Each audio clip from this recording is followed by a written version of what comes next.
My name is Praveen Verma. I am the author of book Success is a State of Mind. इस book का base एक quotation और 4 पंचतंत्र की कहानियों पर टिका हुआ है। एक कोटेशन जो ये कहती है कि there are 3 kinds of people. कैसे टाइप के लोग हैं? Number 1, who waits for things to happen. Number 2 type is those who makes things happen. And number 3, those who wonder what's happening. इस कोटेशन की तीनों कैटेगरीज को मैंने 3 पंचतंत्र की कहानियों से जोड़ा। अब मेरे हिसाब से जरूरी है कि मैं पहले आपको थोड़ा पंचतंत्र की स्टोरीज की हिस्ट्री के बारे में बता दूं। हजारों साल पुरानी कहानियां हैं, बहुत ही सिंपल तरीके से लिखी गई हैं, लेकिन बहुत मीनिंगफुल है। काफी गहराई है इनमें, जिंदगी के बारे में बहुत कुछ कहती है। इन स्टोरीज को लिखने वाले का नाम है पंडित विष्णु शर्मा। विष्णु शर्मा ने ये जो स्टोरीज थी पंचतंत्र की, ये दरअसल 3 राजकुमारों को कही थी। और उसका पर्पस क्या था? उसका पर्पस यह था कि राजकुमारों को एक अच्छा राजा बनने के लिए तैयार किया जा सके। अब कोटेशन की पहली लाइन क्या कहती है? कोटेशन की पहली लाइन ये बात करती है एक ऐसे आदमी के बारे में, the one who waits for things to happen. जब मैंने पहली बार इस लाइन को पढ़ा तो मुझे लगा कि शायद ऐसे आदमी की बात हो रही है जो कि बिल्कुल सुस्त है, कुछ करना नहीं चाहता और शायद भाग्य में यकीन करता है कि कभी तो उसकी जिंदगी में बाहर आएगी, भगवान उसे भी छप्पड़ फाड़ कर कुछ तो देगा। लेकिन अगर थोड़ा ध्यान से पढ़ो तो है यह उसका बिल्कुल उल्टा।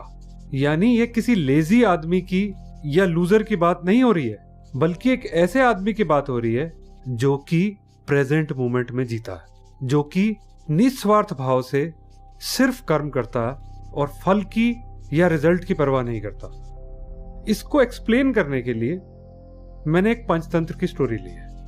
आप सबने सुनी होगी, एक कहानी जिसमें एक खरगोश है और एक शेर है, यानी एक खरगोश और शेर की कहानी जो बताती है कि एक बार एक जंगल में एक शेर था जो कि जानवरों को मार के खा जाता था। लेकिन होता क्या था कि अक्सर अपनी जरूरत से ज्यादा जानवरों को मार देता था।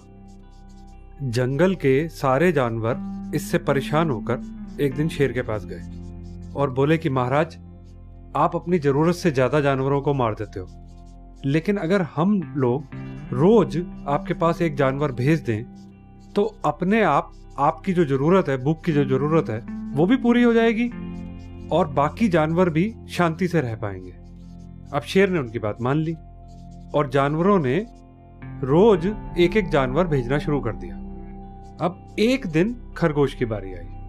अब कहानी कहती है कि जिस दिन खरगोश की बारी आई, उस दिन खरगोश सुबह उठा और शेर के पास जाने के लिए निकल पड़ा। मौसम बहुत अच्छा था, खरगोश मस्ती में था, खेलते खेलते लेट हो गया और उधर शेर इंतजार कर करके गुस्से में आता जा रहा था, क्योंकि उसकी भूख बढ़ती जा रही थी, दिन ढलता जा रहा था और कोई जानवर किसी का नामो निशान नहीं था। अब जब फाइनली खरगोश पहुंचा, तब तक शेर का गुस्सा 7वें आसमान पर था और जब उसने एक छोटे से खरगोश को देखा तो वो बिल्कुल ही आग बबूला हो गया। दहाड़ कर गुस्से में उसने खरगोश से लेट आने का कारण पूछा। अब खरगोश ने कहा कि महाराज, मैं तो टाइम पर निकला था, लेकिन मुझे एक और शेर मिल गया और मैंने उसे बहुत समझाया कि मैं महाराज के पास जा रहा हूं, लेकिन वो कुछ सुनने को तैयार ही नहीं था। ना जाने किस तरह से उसे चकमा देके आ रहा हूं। अब शेर बोला, मेरे जंगल में दूसरा शेर कहां पे है? मुझे अभी लेके चलो वहां पे। अब खरगोश उसे एक कुएं के पास ले गया और बोला, महाराज, दूसरा शेर इस कुएं में छुपा। शेर ने कुएं में देखा अपनी परछाई को और दूसरा शेर मान के जोर से दहाड़ा। एको वापिस आई। कहानी कहती है कि शेर कुएं में कूद गया और मर गया। अब क्या लगता है आपको, क्या मीनिंग है इस स्टोरी का? मेरे हिसाब से खरगोश इस कहानी में रिप्रेजेंट करता है एक ऐसे स्टेट ऑफ माइंड को जो कि बिल्कुल शांत है, निडर है, इमोशनली स्ट्रांग है और बिल्कुल प्रेजेंट मोमेंट में जी रहा है। कहानी कहती है कि वो खेलने कूदने में मगन हो गया और उस वजह से लेट हो गया। Boss, he was facing A life threatening situation और खेलने कूदने में मस्त हो गया। यह तभी संभव है जब खरगोश मौत के बारे में सोच ही नहीं रहा था। मस्त था बिल्कुल, उसे अगले पल की कोई चिंता नहीं थी। और दूसरी तरफ शेर रिप्रेजेंट करता है एक ऐसे स्टेट ऑफ माइंड को जो अशांत है, इमोशनली वीक है, गुस्से में है और उस गुस्से की वजह से उसके सोचने समझने की शक्ति नष्ट हो चुकी है। अब जब एक शांत, stable, emotionally strong state of mind का सामना अशांत, गुस्से वाले स्टेट ऑफ माइंड से होगा तो यह बताने की जरूरत नहीं कि जीत किसकी होगी। और इस कहानी में भी वही हुआ।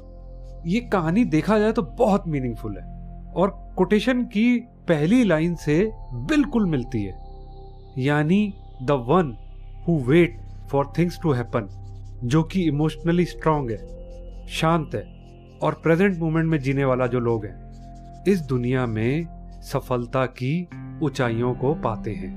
और कोटेशन की दूसरी लाइन की तरफ देखें तो एक ऐसे आदमी या स्टेट ऑफ माइंड के बारे में बात करती है which says, the line says, those who makes things happen. ऐसे लोग जो गो गेटर होते हैं, you can also call them optimistic. ऐसे लोग होते हैं जो हमेशा प्रेजेंट मोमेंट में नहीं रहते।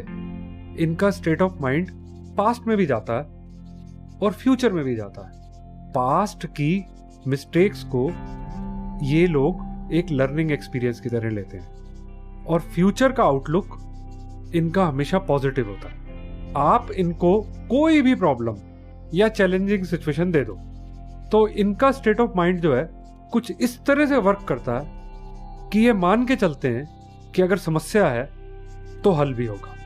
अब डे टू डे या रोजमर्रा की जो समस्याएं एक आदमी की जिंदगी में आती हैं, अगर इनके सामने आए तो ये लोग घबराते नहीं है और उस सिचुएशन में इनका स्टेट ऑफ माइंड बिल्कुल स्टेबल रहता है। और इस स्टेट को मैंने जिस पंचतंत्र की कहानी से जोड़ा वो कहानी है एक प्यासे कौवे की। आप सबने सुनी होगी, प्राइमरी स्कूल में पढ़ी होगी बल्कि। कहानी क्या कहती है कि एक प्यासा कौवा था, प्यास से बेहाल था, लेकिन एक जगह पे उसको पानी फाइनली मिल गया, लेकिन ऐसे बर्तन में था जिसमें उसकी चोंच नहीं जा रही थी। और उसने क्या किया, उसने वहां पास पड़े हुए पत्थर के छोटे छोटे टुकड़े उठाए और बर्तन में डाले। पानी ऊपर आ गया और उसने अपनी प्यास बुझा ली। और मोरल ऑफ द स्टोरी जो हमें प्राइमरी स्कूल में पढ़ाया जाता है वो ये कहता है, where there is a will there is a वे।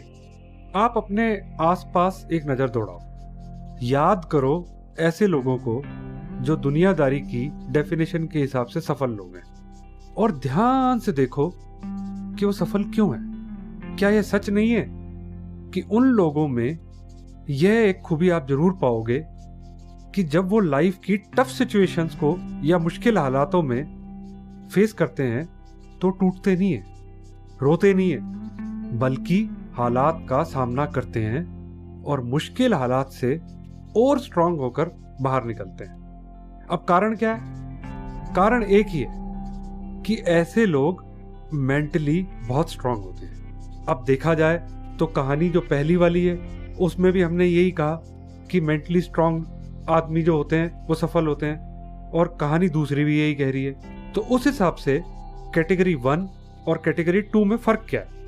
ध्यान से देखोगे तो कैटेगरी 2 कहती है कि इस कैटेगरी के लोग जब छोटी मोटी समस्याओं में फंसे होते हैं तो स्टेबल रहते हैं, लेकिन अगर इनके सामने कोई सिचुएशन ऐसी है जो कि लाइफ थ्रेटनिंग हो तो शायद कैटेगरी 2 का आदमी प्रेजेंट मोमेंट में नहीं रह पाएगा और टूट जाएगा। छोटी मोटी समस्या के सामने बिल्कुल स्टेबल रहता है, ये डिफरेंस है। और जो स्टोरी जोड़ी है वो साफ है कि सिचुएशन एक प्रॉब्लम है जो कि जीवन मरण वाली प्रॉब्लम नहीं है। अब हम कोटेशन की तीसरी लाइन को देखते हैं कि वो क्या कहती है। Third type of people are those who wonder what is happening. ये एक ऐसी किस्म के लोग हैं जिन्हें एक्चुअली पता ही नहीं कि हो क्या रहा है, बिल्कुल बेहोश हैं। इनकी स्टेट ऑफ माइंड कभी प्रेजेंट में नहीं रहती। या तो ये हमेशा पास्ट के बारे में सोचते हैं और या फिर ये फ्यूचर के बारे में। ऐसे लोग हमेशा दुखी मिलेंगे, रोते हुए मिलेंगे। और इनके साथ मैंने पंचतंत्र की जो स्टोरी जोड़ी, वो स्टोरी है ग्रीडी डॉग की। सबने सुनी होगी कि कैसे एक कुत्ता हड्डी का टुकड़ा लेके मुंह में लेके एक नदी के पुल को क्रॉस कर रहा था, और जब उसने अपनी रिफ्लेक्शन पानी में देखी तो सोचा कि दूसरे कुत्ते की हड्डी भी छीन लूं। और जैसे ही वो उसको छीनने के लिए भौंका, मुंह खोला और उसकी हड्डी भी गिर गई।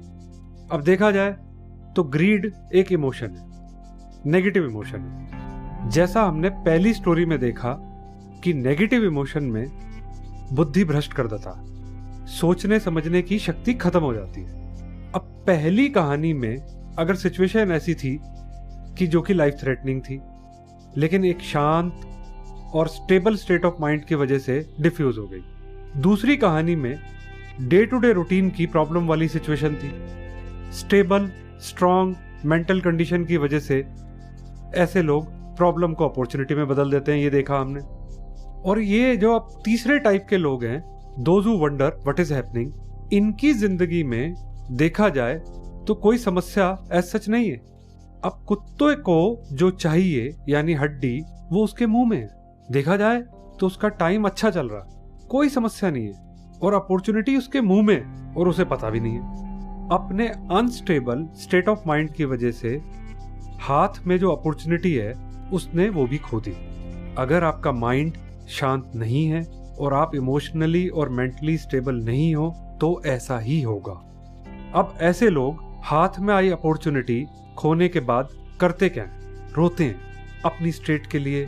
जो स्टेट में वो पहुंच गए उसमें दूसरों को दोष देते हैं। और अनफॉर्चुनेटली इस जिंदगी में ज्यादातर लोग इस कैटेगरी में आते हैं। इन 3 पंचतंत्र की कहानियों के थ्रू मैंने यह बताने की कोशिश की है कि कैसे स्टेट ऑफ माइंड आपकी सफलता और असफलता से जुड़ा हुआ है। और इसीलिए मैंने इस बुक को टाइटल दिया success is a state of mind. हालांकि इतने सालों बाद अब मुझे लगता है कि अगर टाइटल होता success and state of mind तो शायद ज्यादा ठीक होता। आखिर में कोई सॉल्यूशन देना भी जरूरी है। मेरा मानना यह है कि हर आदमी तीनों तरह की स्टेट ऑफ माइंड में एक पेंडुलम की तरह घूमता रहता है। आप किस स्टेट ऑफ माइंड में ज्यादातर समय रहते हो उससे आपकी जिंदगी की क्वालिटी तय होती है। अब क्योंकि तीनों कैटेगरीज में फर्क है, वो एक बेसिक फर्क यही है कि शांत और अशांत स्टेट ऑफ माइंड, यानी पेंडुलम का एक कोना शांत और पेंडुलम का दूसरा कोना अशांत, इसके बीच में आप कहां पे हो ये डिसाइड करेगा आपका फेट। तो सॉल्यूशन ऐसा होना चाहिए जो माइंड को अशांति से शांति की तरफ ले जाए।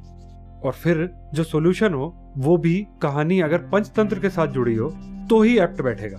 अब इसलिए मैंने इसकी कहानी ली कछुए और खरगोश की। सबने सुनी होगी कि कैसे कछुए और खरगोश की रेस हुई और कैसे खरगोश भागा, आराम किया, सो गया और फाइनली कछुआ जीत गया। अब यह कहानी असल जिंदगी में अगर खरगोश और कछुए के बीच में होती तो शायद हमेशा खरगोश ही जीतता, लेकिन कहानी में कछुआ जीता।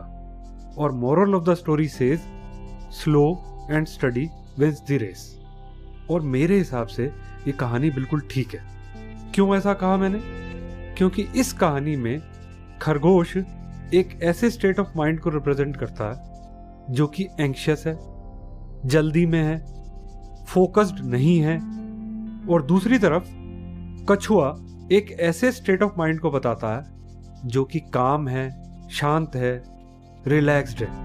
अब जब ऐसे दो स्टेट ऑफ माइंड का मुकाबला होगा तो आप बताओ कौन जीतेगा? कहने की जरूरत नहीं कि कछुआ तब भी जीता था और कछुआ आज भी जीतेगा। अगर आप लाइफ में सफलता पाना चाहते हो तो slow down your mind, relax your mind. जितना माइंड रिलैक्स होगा, शांत होगा, उतनी ही आपकी प्रोडक्टिविटी बढ़ जाएगी। अब यह कैसे हो, बुक में एक्सप्लेन किया हुआ है। मुझे यह बुक लिखकर अपने अंदर से बहुत खुशी हुई थी। अब यह बात अलग है कि मेरी पहली बुक के मुकाबले यह किताब उतनी पॉपुलर नहीं हुई। आई होप कि यह सुनने के बाद आप इस किताब को पढ़ोगे और शायद ये आपको पसंद आएगी।